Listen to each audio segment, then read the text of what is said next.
Vande Mataram. नमस्कारम। Economy है अर्थशास्त्र। इसी विषय से जुड़ा हुआ टॉपिक है विदेशी ऋण। परीक्षाओं से संबंधित है विषय विदेशी ऋण।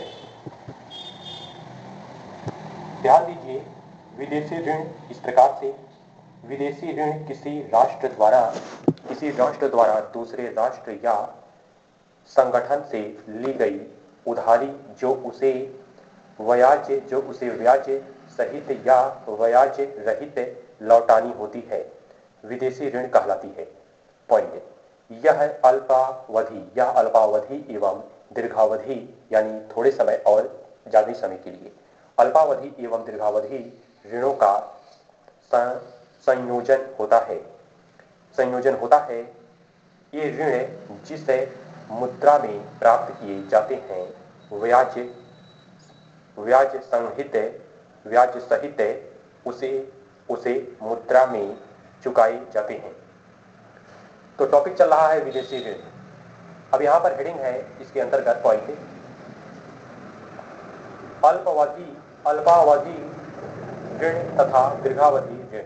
इस प्रकार से जिस विदेशी ऋण की अवधि 1 वर्ष तक की होती है उसे अल्पावधि ऋण कहते हैं तथा 1 वर्ष से अधिक की अवधि वाले ऋण को दीर्घावधि ऋण कहते हैं। स्टॉप। तो ये हो गया अल्पावधि ऋण तथा दीर्घावधि ऋण। अगला स्टेप है विदेशी ऋण एवं विदेशी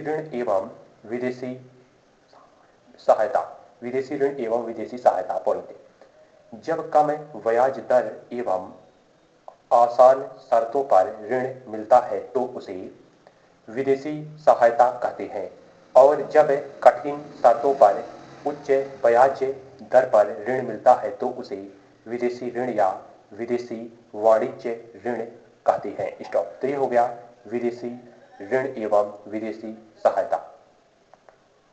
अगला स्टेप है रुपया ऋण। तो रुपया ऋण इस प्रकार से, रुपया ऋण जब ऋण का भुगतान विदेशी मुद्रा में न करके रुपये में ही करना पड़े तो उसे रुपया ऋण कहते हैं। अर्थात रुपया ऋण भारत के कुल विदेशी कर्ज के उस हिस्से को संदर्भित करता है जिसे भारतीय घरेलू मुद्रा रुपया में परिभाषित किया जाता है। स्टॉप। तो ये हो गया रुपया ऋण। अगला स्टेप है द्विपक्षीय ऋण एवं बहुपक्षीय ऋण, यानी दो पक्षों के बीच और बहुपक्षीय अनेक लोगों के बीच। तो यहाँ पे है कई लोगों के बीच और ये है स्टेप द्विपक्षीय ऋण एवं बहुपक्षीय ऋण। पॉइंट, व्यापारिक परिप्रेक्ष्य में द्विपक्षीय ऋण एकल ऋण प्राप्तकर्ता और एकल ऋण प्रदाता के मध्य होने वाला एक साधारण ऋण समझौता है। दूसरे शब्दों में जब एक देश की सरकार या किसी संस्था को किसी दूसरे देश की सरकार या संस्था से ऋण मिलता है तो उसे द्विपक्षीय ऋण कहते हैं। इस तरह के ऋणों को द्विपक्षीय इसलिए कहा जाता है क्योंकि इस ऋण व्यवस्था में केवल दो पक्ष होते हैं जो एक दूसरे के प्रति ऋण दायित्व रखते हैं। इस ऋण दायित्व के तहत एक पक्ष ऋण के समझौतों के अंतर्गत एक निश्चित राशि प्रदान करेगा और दूसरा पक्ष उसी समझौते के अनुरूप प्राप्त किए गए ऋण का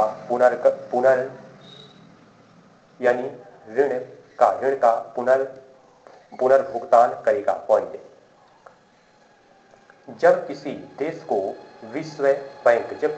को विश्व बैंक, अंतर्राष्ट्रीय मुद्रा कोष IMF, एशियन डेवलपमेंट बैंक जिसे ADB कहते हैं जैसी अंतर्राष्ट्रीय संस्थाओं से ऋण मिलता है तो उसे बहुपक्षीय ऋण कहते हैं।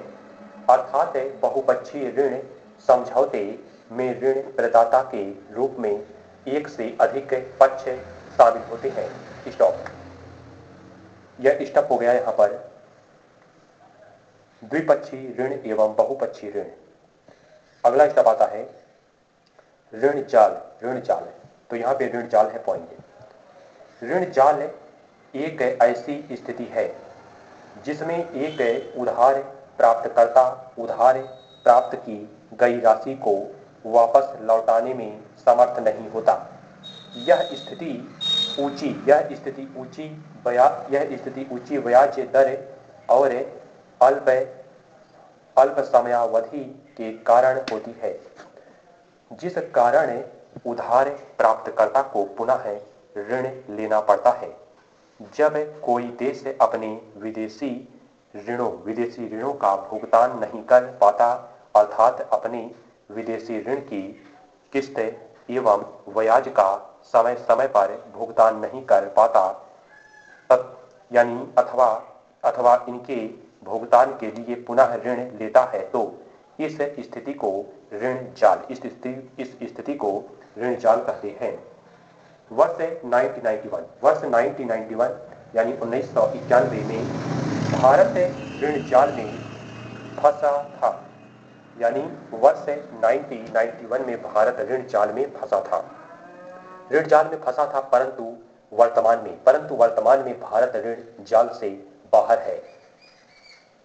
यह हो गया ऋण जाल। टॉपिक चल रहा है विदेशी ऋण। इसके अंतर्गत अध्ययन किया गया है अल्पावधि ऋण तथा दीर्घावधि ऋण। अगला स्टेप था दूसरा स्टेप विदेशी ऋण एवं विदेशी सहायता। तीसरा स्टेप था रुपया ऋण। चौथा स्टेप था द्विपक्षीय एवं बहुपक्षीय ऋण। पांचवा स्टेप था ऋण जाल।